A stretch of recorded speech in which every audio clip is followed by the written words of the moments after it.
Hi, this is Dr. Campbell Flint from Jmj Psychological Services, and this is our podcast on depression. Specifically, the question today is, am I depressed? It's interesting when clients come to my office and will say their doctor referred them and they have no idea why they're here to see me. As we talk, it becomes evident that they're suffering from depression. So, for many people, when they think about depression, they think about somebody who's locked up in their house in the dark, can't get out of the bed, or looks really, really sad, crying all the time. But that's not always the picture that I get when people come to my office. Depression is a symptom that occurs to all of us, and it comes in different degrees. And there are certain events that you would expect somebody to be sad, to be crying, to be depressed. If we lose a loved one, grief, it's not uncommon to feel sad, crying spells, difficulty sleeping, and that's what we expect when someone passes away, for us to feel that way. Or if you're having any kind of difficulties in your life, whether it's financial or you're having physical problems, illness, that can also cause a person to become sad or depressed. But we also have what we call clinical depression, when someone just seems to be unhappy most of the time, and sometimes they don't have a reason why. They seem to be doing well at work, at home, but they're still sad, they still feel alone, and they just don't seem to have any joy or pleasure. So these are all reasons for someone to become depressed. And again, as I said, when a patient presents to my office, they may not always know that the symptoms or feelings that they have are related to depression. So let's talk about some of the symptoms of depression.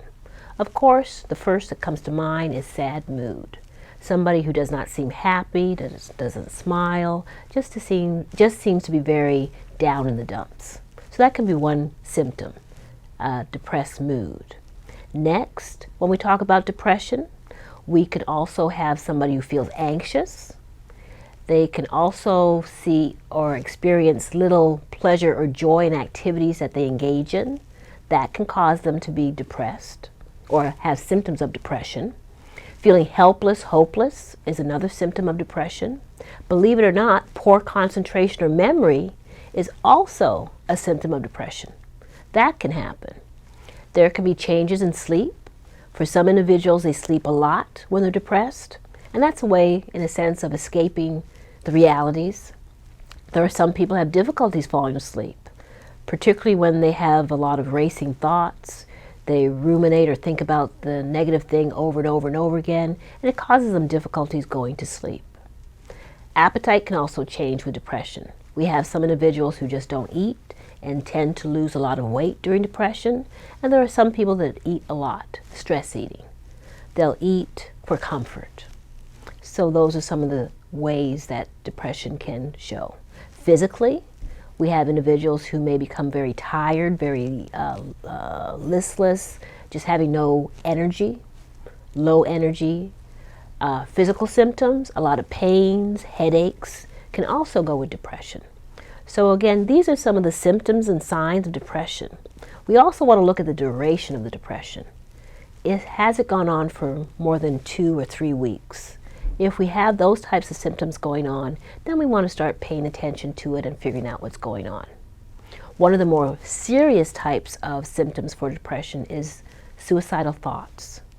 It's not unusual for some individuals to have what we call passive thoughts, where they might think, if I don't wake up tomorrow, I'll be okay, or if I wasn't here, nobody would worry about me, they'd be okay without me, or if I just went away or disappeared, I'd be okay.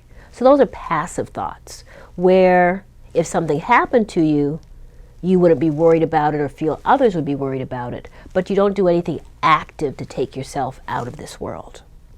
There are active suicidal thoughts where you actually think about dying, you think about death, and along that line, some individuals actually have plans of what they would do to hurt themselves, whether it's taking pills, drowning, single car accidents. Those can be, if you believe it or not, suicidal gestures or attempts to kill themselves but not hurt anybody else. So there are, once that actually happens, when we have somebody who's having active thoughts, that's when it becomes very serious. And we want to make sure that the person is safe. Sometimes that means putting them in the hospital for a period of time so that they can get medication and treatment so that the depression, particularly the suicidal thoughts, can pass. For other individuals, making sure family and friends are aware of what's going on and keeping a watchful eye on them, particularly if it's passive thoughts, can be used to help keep the person safe. And also therapy. Oftentimes individuals will come to therapy to learn about what is causing them to feel depressed, to take or start antidepressants to help alleviate some of those symptoms so that they can return back to a phase where they are no longer thinking of suicide, where they are thinking more hopeful and feeling better, having better days than not, feeling happier more days than not.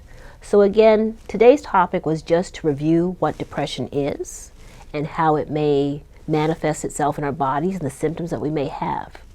On later podcasts, we'll actually talk more about depression itself and talk about some of the treatments that we offer for depression.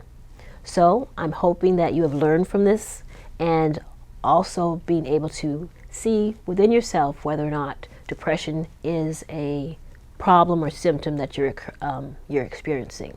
Thank you very much for being with us today, and we'll see you another time. Bye-bye.